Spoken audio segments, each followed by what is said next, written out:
Hey guys, welcome back. I hope you're having an amazing day. Let's get right into the stories. The first story is titled, A Kid's Revenge on the Bully Went Not Quite as Intended. A revenge story told by my best friend. He was bullied a lot as a kid. My friend was a Boy Scout, but of course there was a bully there as well, making his life miserable. When my friend was 9 to 10 years old, the Boy Scouts went on a weekend hike. They slept at a farm, all of them in the same room. The farm had a lot of apple trees. The fruit was ripe. The farmer told them to eat all the fruit they wanted. And so they did. Eating big amounts of apples has some strange effects. It is one of the few substances known to man that goes straight from the solid form to gas. When evening came, the farting started. Regarding boys' humor, nothing beats a good fart. So they had a lot of fun. My friend was very tired and was the first one to fall asleep in his sleeping bag. He suddenly woke up and looked up in an area of the human body that never sees the light of sun. The bully, of course, squatting over him and farting him straight in the face. The other boys thought it was hilarious and were howling with laughter. For my friend, this was the last drop. After a while, he pretended to fall back asleep.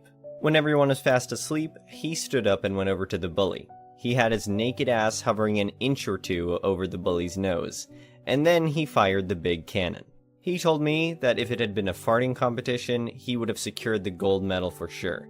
The effect was instant. The sounds from the bully were a mix of screams and puking noises. He panicked and got stuck in his sleeping bag. Then, someone turned on the lights. It turned out that the fart was not entirely in gas form as intended. The horrified face of the bully had got a lot of instant freckles, and some in his mouth as well. He tried to bully my friend a few times after, but just whispering freckles was an instant mute. The next story is entitled Neighbor Chopped Down a Tree on My Property to Destroy My Pool Because I Refused to Let Her Access My Pool. I had always dreamed of having a beautiful home, complete with a stunning pool in the backyard. When I finally found the perfect house on a quiet street, I was thrilled. It was everything I had ever wanted, and I couldn't wait to spend my weekends lounging by the pool, sipping a cold drink, and soaking up the sun. However, my excitement was short-lived when I met my neighbor Karen. From the moment I met her, I knew she was going to be trouble. She was a middle-aged woman with short, choppy hair, who seemed to enjoy nothing more than making other people's lives miserable. She was loud, brash, and had a sharp tongue that could cut through steel. I quickly learned that Karen was an entitled woman who believed that she was entitled to anything she wanted, whenever she wanted it. At first, I didn't mind Karen using my pool occasionally, but soon it became a daily occurrence. Karen would show up with her 2 unruly children, expecting me to supervise them while they splashed around in the pool. Her kids would break things, eat all my food, and leave a mess everywhere they went. I tried talking to Karen about it, but she just laughed it off and continued to use my pool without permission. Eventually, I had enough and told Karen that she and her children were no longer welcome to use my pool. Karen didn't take it well and began harassing me, showing up at my doorstep every day, demanding access to my pool. She even went as far as to sneak into my backyard when I wasn't home. It was clear that she wasn't going to give up easily. One morning, I woke up to find that my house had been vandalized. The windows were broken and the walls were covered in graffiti. I knew instantly that Karen was behind it. She had gone too far this time, and I was determined to put a stop to her behavior. I called the police and filed a report, but Karen denied any involvement. The situation escalated, and I ended up having to take her to court. It was a stressful and expensive process, but in the end I won the case and was awarded damages for the repairs to my house. Karen was forced to pay me a substantial amount of money, and she was also banned from coming within 500 feet of my property. I thought that was the end of it, but Karen wasn't one to give up easily. While I was away on a work trip, Karen hired an illegal contractor to chop down the beautiful oak tree in my backyard, hoping it would fall onto my pool and destroy it. I was devastated when I came back to find my tree gone and my pool damaged. I was angry, but I knew what I had to do. I took Karen back to court, and this time I wasn't holding back. I sued her for everything she was worth, and she was forced to declare bankruptcy. Karen lost everything, and everyone in the neighborhood knew what she had done. For a while, things were quiet. I thought that Karen had finally learned her lesson and would leave me alone. But one day, I received a package in the mail. It was a photo album filled with pictures of me and my family taken in our backyard. At first, I thought it was a gift from a friend, but then I noticed the note attached to it. It was from Karen, and the note read, "I'm watching you." I was terrified. I didn't know what to do or who to turn to. I called the police, but they said there was nothing they could do unless Karen threatened me directly. I lived in constant fear, never knowing when Karen was going to strike again. One night, I heard a loud banging on my front door. I hesitated for a moment, wondering if it was Karen or just some kids playing a prank, but the banging grew louder and more persistent, so I slowly made my way to the door. I peeked through the peephole and saw Karen standing outside, a wild look in her eyes. "Open up!" she screamed, pounding on the door. "I know you're in there!" I froze, not knowing what to do. I didn't want to let her in, but I also didn't want to provoke her any further. Before I could make a decision, the door suddenly burst open and Karen came charging inside. I stumbled backward, trying to get away from her, but she was too fast. She grabbed me by the shoulders and shook me, her fingers digging into my flesh. "You think you can just take what's mine?" she screamed, her face twisted with anger. "You think you're better than me? I'll show you who's boss." I tried to fight her off, but she was too strong. She pushed me to the ground and began kicking me, her feet connecting with my ribs and my stomach. I curled up in a ball, trying to protect myself, but the blows kept coming. It felt like it went on forever, but eventually Karen stopped and walked out of the house, slamming the door behind her. I lay there for a long time, gasping for breath and trying to process what had just happened. I knew I had to do something, but I didn't know what. I couldn't live in fear anymore. I had to stand up to Karen and make sure she couldn't hurt me or anyone else ever again. I decided to hire a private investigator to look into Karen's background and find out what she was capable of. It was a risky move, but I knew I had to do something to protect myself. The investigator came back with some shocking information. Karen had a history of violence and had been arrested several times for assault and battery. She had also been diagnosed with a personality disorder that made her prone to erratic behavior and extreme mood swings. With this information in hand, I went back to court and filed for a restraining order against Karen. This time, the judge didn't hesitate to grant it, and Karen was forced to stay away from me and my property. She was also required to undergo psychiatric evaluation and attend anger management classes. I thought that was the end of it, but Karen wasn't done yet. A few months later, I received a call from one of my neighbors, informing me that Karen had been arrested for breaking into my house and stealing some of my belongings. She had apparently gone on a rampage, smashing things and screaming obscenities before the police arrived and took her away. I felt a strange mixture of relief and sadness when I heard the news. Part of me was glad that Karen was finally behind bars where she couldn't hurt anyone else.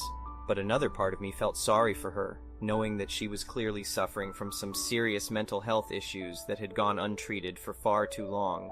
In the end, I decided to sell my house and move away from the neighborhood. I couldn't bear to stay in a place that held so many bad memories for me. But I also knew that I had learned a valuable lesson through this experience, that no matter how beautiful a house may be, it's the people who live in it that truly matter. The next story is titled, Since We're Talking About Cutting in Line. When I was barely into my teens, I went to the fair with my dad and brother. There was a popular ride.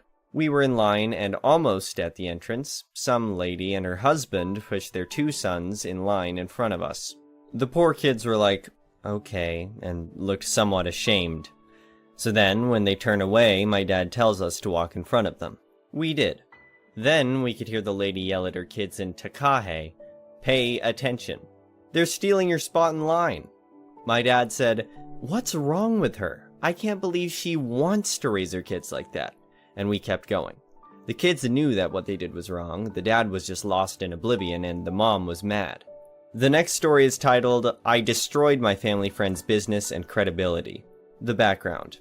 A few years after I started university, a friend of my mother's, who we will call Cook, started what can be generously called a restaurant in a small town a couple hours outside of the city we lived in.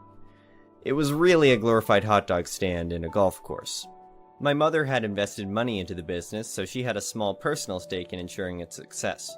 That meant that she would often enlist us, aka my brother and I, to waiter when she could not do it herself.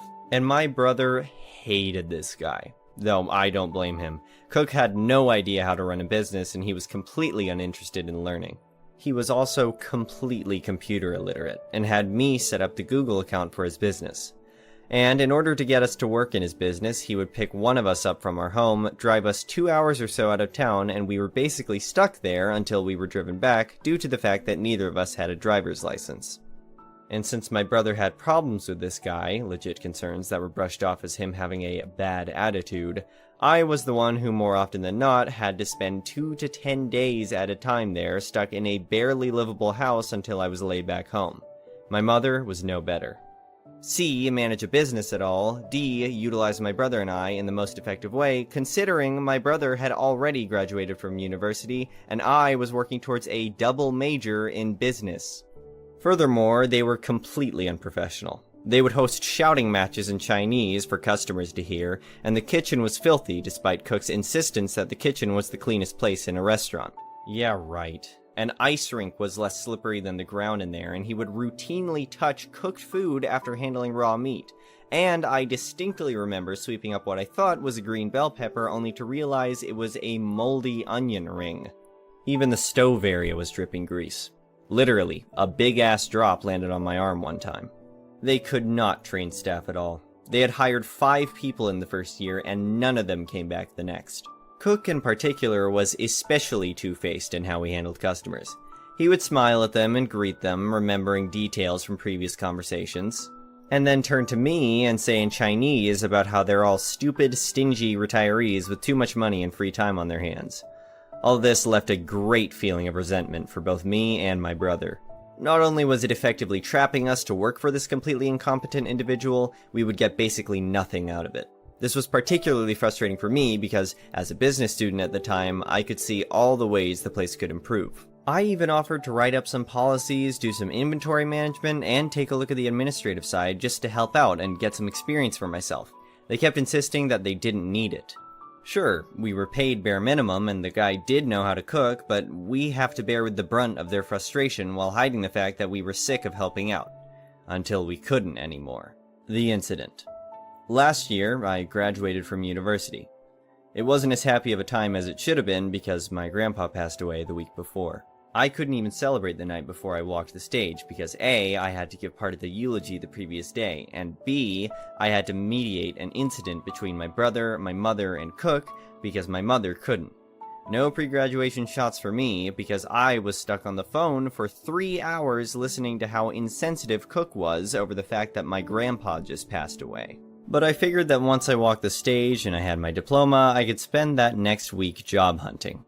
No dice. Immediately after I graduated on the Monday afterwards, my mother voluntold me that I had to work 10 days in the Hellstraunt. I lasted 6 before it happened. By all accounts, it wasn't that busy of a day to start off with. There was a breakfast brunch for Father's Day that barely anyone attended, and most people that did show up wanted to order off the menu.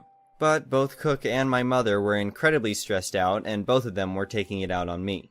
My mother spent the day micromanaging me and finding flaws in every little thing I did, like cleaning an empty table over clearing plates from a table out on the deck, to not immediately refilling coffee or water when a glass or mug was half full, to not table touching every 5 minutes. Cook just shouted a lot and gave contradictory orders every 2 minutes. But it was the combination of my mother and Cook screaming at me for a mistake I didn't even make, something about a sauce that a customer requested but they got mad about, refusing to listen to me, literally shutting me down when I opened my mouth, and Cook mocking me for breaking down in tears. I remember him saying, "You're 25, you should know better than to cry over a stupid mistake," made me realize that not only could I not handle it anymore, but I wanted to burn the place to the ground.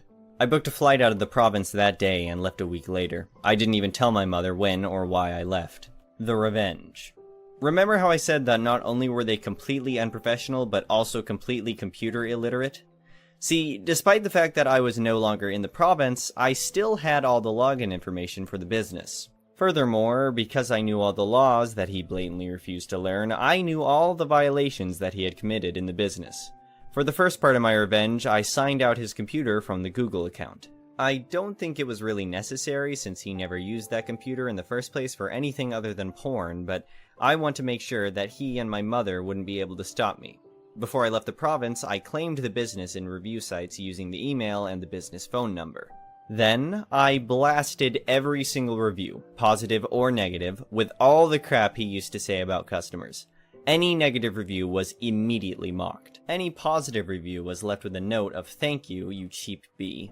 Any questions were met with hostility, and it basically boiled down to "I'm right, you're wrong." I also make mentions about how he didn't wash his hands in the kitchen, and the stuff they're yelling in Chinese are insults about uppity customers. Given that it was a tourist-based town, I'm fairly certain that deep dip of sales that my brother mentioned later on was because of all those. And no one suspected a thing because my mother and cook didn't know how to work the internets, and my brother didn't care enough to look up the business. Next, I meticulously documented all the complaints that I had between my brother and myself, as well as the ones from the few people Cook had hired but never kept because he could not train them.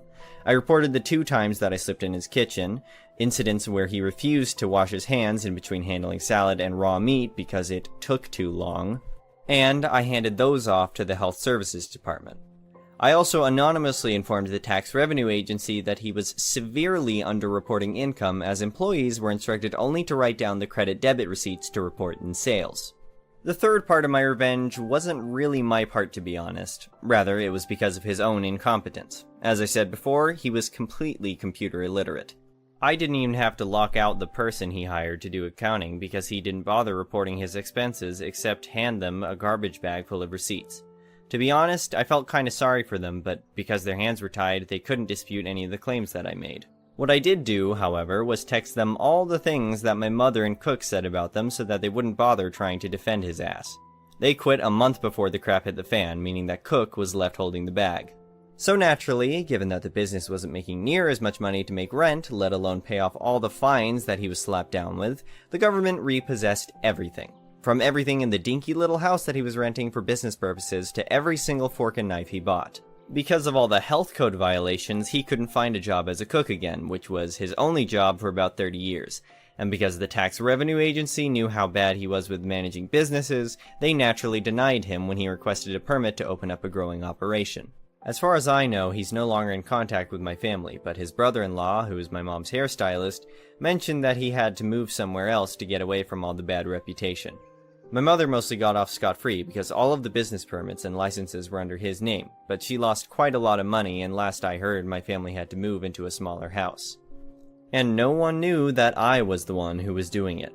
My brother suspected, as he relayed details of what had happened to me, but I never confirmed it. Not that he would tell my parents, because honestly, duck that hellstrom. As for me, I'd like to say that everything's sunshine and roses, but my decision to impulsively move provinces had its ups and downs. I did manage to find a place to live and a place to work, so at least I'm alive. It's hard, but I'd rather be doing this than going back. The next story is titled, "Wanna Have Parties While I'm Away? Guess you get what you get." So, this was back in 2007, 2008 or so. I had been living in an apartment with a roommate that turned out to be a raging alcoholic. Things mostly weren't bad, and we both had friends over and couch surfers and the like. Well, our apartment wasn't in the greatest of shape. Some airsoft divots in the walls from a few a-hole friends, carpets stained and dirty, but they were old when we moved in, etc. But nothing that wasn't repairable. It comes to move out, we have a few weeks left, and I'm at the apartment maybe 3 or 4 days out of the week and spending the others at my grandparents' house. I got sent to work at a secondary work location, and that made more sense than driving 45 minutes each way. So, in my time at the apartment, I'm spending time packing everything I own into my little 90s Mazda Protege, getting ready to move to AZ and dealing with vacation time and transferring outside my district for work. On top of all that, I'm spending a ton of time cleaning, patching holes, etc.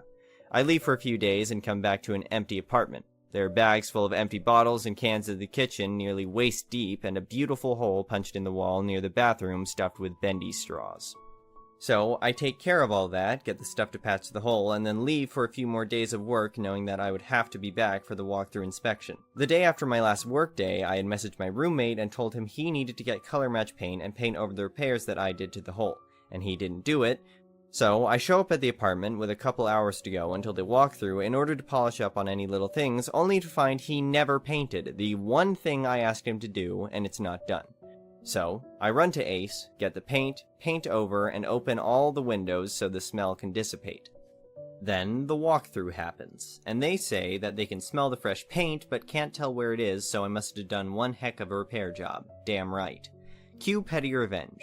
When we got the deposit back, it was sent to me, and since I had to spend so much time and effort cleaning and repairing the apartment and didn't get any help in return, I instead told my roommate that they charged us for the carpets and pocketed that money instead.